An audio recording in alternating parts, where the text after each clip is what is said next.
Okay, so what I'm doing now is lapping down the mating surfaces of the head and on the barrel. The reason I do that is because I don't run head gaskets in any Bantam that I own. And the reason for that is I think they're a bit of a weak point and they do blow. So you get your mating surfaces perfectly flat and then just you can clamp them up and they've got a perfect seal.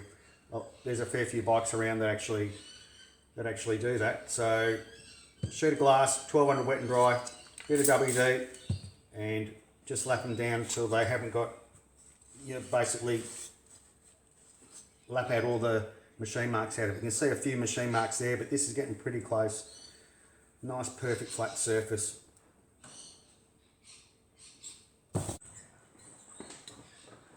All right, we've done our mating surfaces on both the barrel and the head.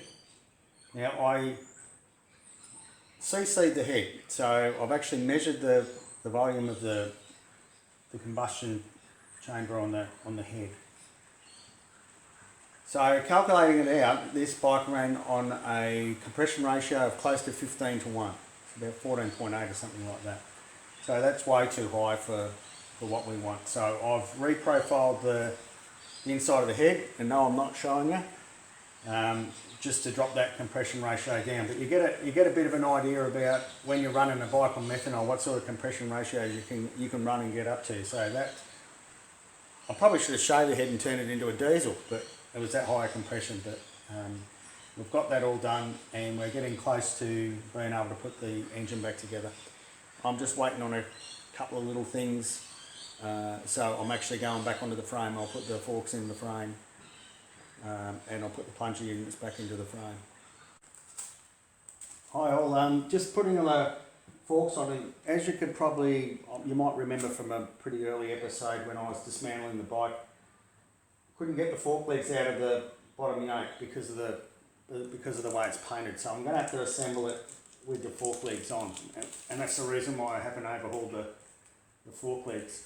So we're getting ready to put all the little balls in and drop that fork leg in. I'll drop it in, I'll cable tie it up, spin it over, do the top race and get the top yoke on and get that all clamped up. So just counting out now, 24 top, 24 bottom, and we should be right.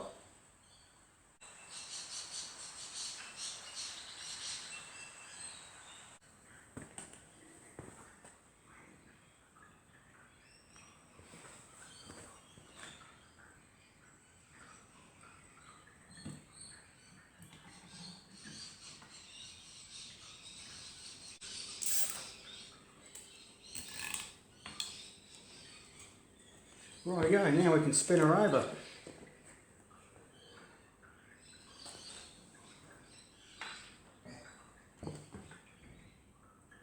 And we can start putting some grease in there and filling the top one up. Okay, so we've got it spun over. It's all very good. Time to put some grease in. Grease I use is like a marine grade grease. What's this one? Water Sport marine grease, Lorry's. And the reason for that is because the bearings aren't sealed, so when you wash the bike and even riding in the rain and that, they can get water in them. So we'll put a good smear in there and start putting the top ones in.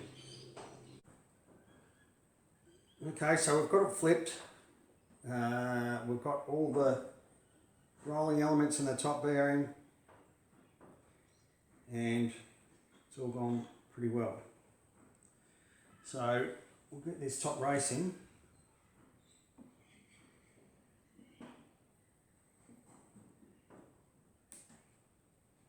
That's good. Let's give it a push. Okay, dust cap, yoke,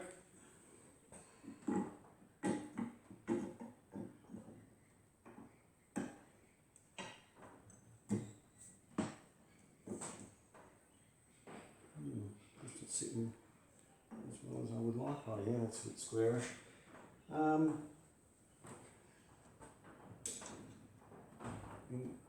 get our top yoke on.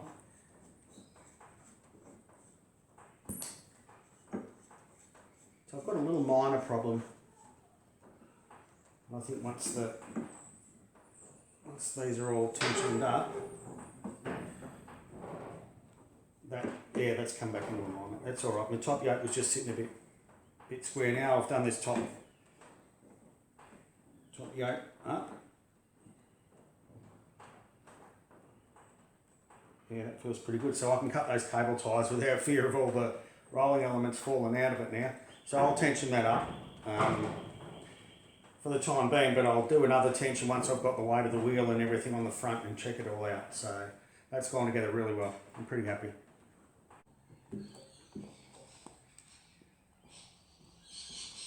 Alright, time to drop the plunger units in.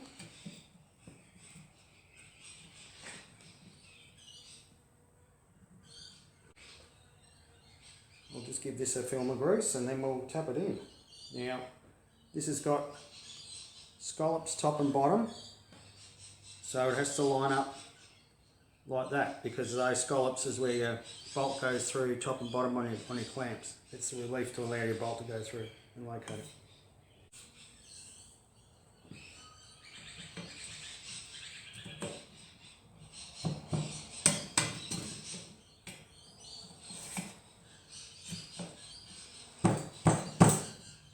I'll just get a mirror to have a look at underneath that.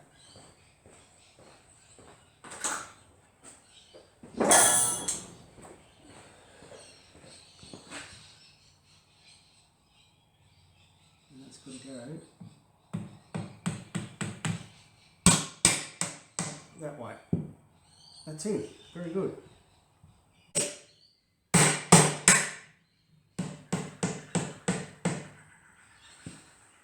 One of the problems that we've got to overcome is that the brake pedal, because of the modified rear sets, it has no pedal return spring. So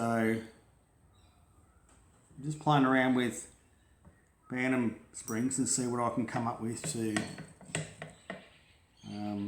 be able to have a brake pedal return spring. It really needs it. The push rod's all straightened out now and cleaned up, so we'll see if we can get this organised. Okay, this is what we've come up with. Modified Bantam spring. Works good.